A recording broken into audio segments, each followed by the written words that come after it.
Yung kanyang kalabasan, cross finger, charot. Yeah, ito yung ating mustard bread roll.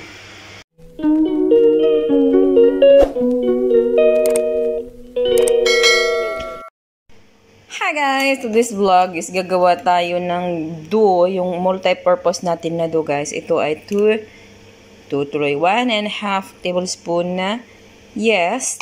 Ayan yung yeast natin guys. So, lagay natin dyan sa ating 1/2 cup warm water.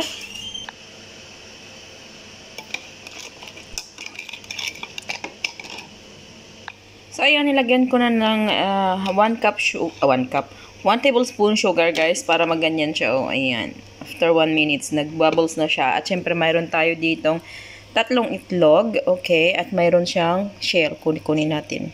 Ayan, kinuha ko na yung shell. Mayroon tayo ditong 1/2 cup sugar. And syempre, yung ating 2.5 cup warm milk.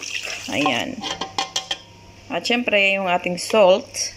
Gusto ko siya 2 tablespoon para mag-balance talaga yung tamings at ng ating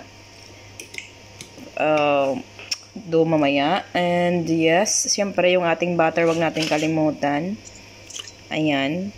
100 grams ng gums. Nabubulol ako. 100 grams na butter, guys. At mix natin yan muna. At i-add na natin yung ating yes mixture. Okay. Tingnan nyo guys, nagbabubbles yung ating yes. Ibig sabihin, active na active yung yes natin. So, i-add na rin natin yung ating flour. Ayan. Dahil 2.5 siya, yung flour natin guys is magiging 8 to 9 cups flour. Okay. 2, 3, 4, 5, 6. Pero 6 lang muna siya ngayon kasi try natin mamaya. Wag natin siyang damihan yung flour kasi hindi natin na makontrol pag in-add na natin lahat ng flour natin magiging marami yung flour kaysa sa wet mixture natin guys. So add lang tayo ng add mamaya pag basa pa siya. So i-mix na natin to.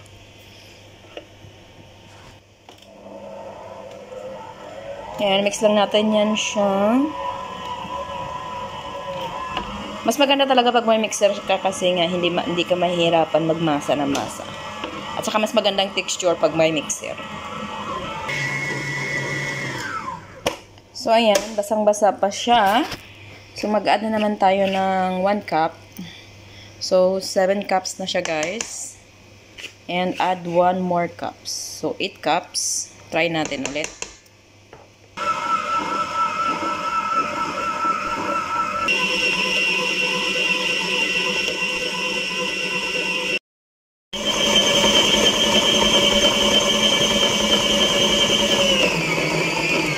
So, ayan, tapos na siya guys. Diba, madali lang. Tumawag pala si nanay,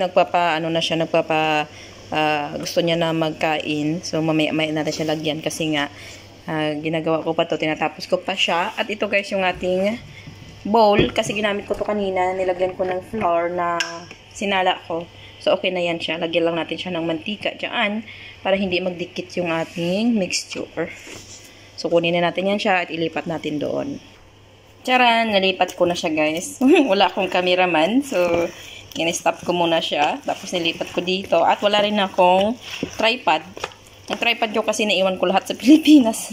Hindi pa ako nakakabili ng tripod. So, ayan. Ayusin lang natin yan siya dito. O, diba? Hindi dumikit. Kasi nga, mayroon siyang mantika. Ayan. So, makinis na siya guys. At syempre, lagyan din natin siya ng mantika ulit sa taas para hindi siya mag-dry. Pag nag-double size na siya, nagda-dry kasi siya guys pag nag-double size, pag tumubo na siya. So, yan, kaviran lang natin siya ng plastic at itago natin siya ulit sa ating cabinet. Sa warm place siya guys para tumubo siya. Maganda yung pagkatubo niya guys. For 1 hour to 1 hour and a half. Okay? So, ito na, nakabalot na siya. Tatago ko na siya doon sa aking taguan. Charot. Dito yan siya guys, oh. Taran! Tago ko dyan.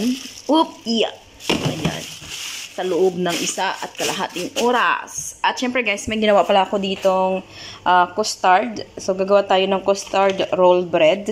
So first time ko tong gagawin, so tatry ko kung magustuhan nila. Ayan, nakita ko kasi kanina, nag-scroll ako sa YouTube.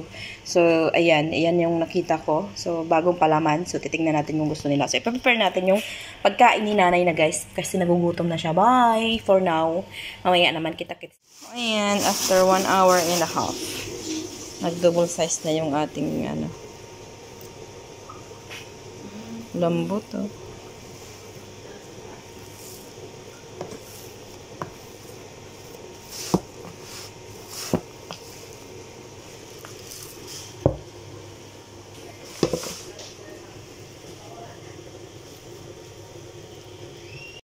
So, ayan, hinati ko na siya guys sa tatlo. Okay, and then gagawin na natin siya. Tabunan ko muna para hindi mag-dry. So, ayan, ito try na natin yung ating custard bread roll. Pero yung ginagawa ko nito dati guys is cinnamon roll. Pero ngayon ay itry natin yung custard roll natin kung okay ba siya mamaya. Kasi first time kong gagawin ito. So, let's go!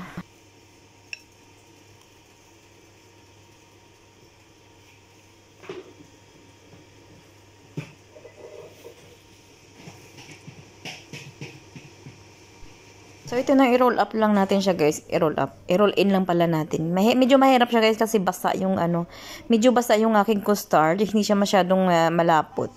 Malabnaw lang yung aking custard. So, ulitin ko na lang siya ulit bukas kasi ipapalaman ko sa aking donut bukas. Itatry ko siya. So, ayan, ginanyan ko na lang siya kasi masyadong malambot. So, inshallah, mamaya, maganda yung kanyang kalabasan. Cross finger. Charot.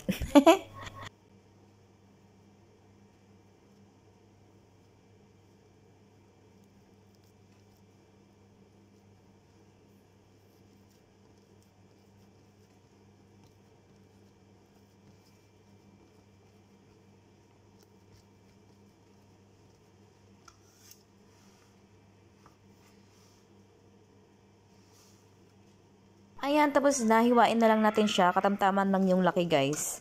Para, lang. Kasi tumutubo pa rin naman siya pag binake na siya. Ayan, mahirap din siya ilipat sa baking pan kasi nga basa. Yung aking, ayan, lumalabas yung custard sa aking ni-roll. So, pray na lang talaga ako na maganda yung kalabasan yan mamaya.